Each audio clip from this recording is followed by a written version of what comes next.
everyone. This is John Shed with Hail Bites, and this is David McHale. I got the time to sit down with him and talk, and we're having a discussion on what resources and what ways can MSPs guarantee the protection, or at least help the protection of their customers, and what kind of measures can be taken. So, David, I know you've talked to a lot of MSPs recently about this kind of thing. So with phishing scams on the rise, what are some ways that MSPs can protect their clients? Yeah, so that's a question that I get from MSPs a lot. I was talking with Jay Watts at Proact IT down in Georgia just this past week, and they are seeing a ton of phishing scams, and they're trying to figure out how can we protect our customers? How can we convince them that this is something that's important to do? And one of the ways that we have found that has worked very, very well for the MSPs we work with has been to find stories that are as similar to the client that they are trying to persuade as possible, and to basically tell those stories of phishing scams, how they went, basically what was the form that the scam took, whether it was through email or through phone or through text, and then basically show that client, it could happen to you. Here's what happened, and here's what could have prevented it. And very, very often the preventative measures they're completely technology agnostic. They're as simple as training those users and making sure that they are aware of common attacks. They're keeping up with the trends. So a lot of the role that the MSP plays in that circumstance is less of a technology vendor for the client and more of kind of a trusted advisor and an educator.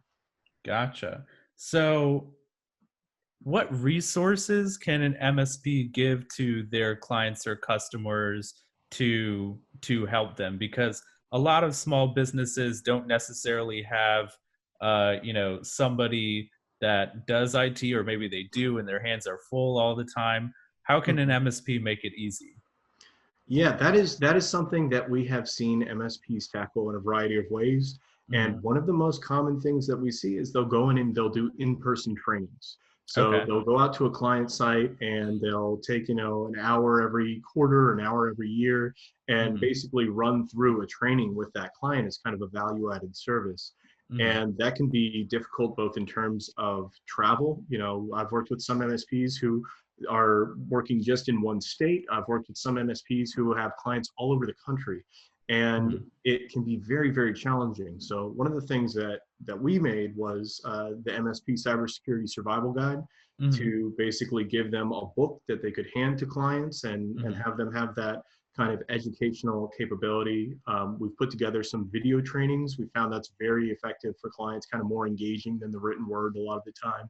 And then posters can be very, very, very effective. Really? Posters? So SANS puts out a lot of really great posters. We have a couple different posters. And then we also distribute booklets from the FTC and the SBA and US CERT and the Department of Homeland Security that kind of tackle some of those common scams and common issues. And we'll often mail those out to MSPs for them to kind of pass on to their clients as well. Gotcha. Very cool. Well, it sounds like there's a lot of different ways that MSPs can help with this. Just as a little bit of a tidbit, you mentioned posters, you mentioned some other resources. Are some of those resources free resources? Yeah, so the posters that we give out as free resources. Okay. All of the publications that we distribute in partnership with the FTC and the Small Business Administration, those are completely free. We send those out free of charge.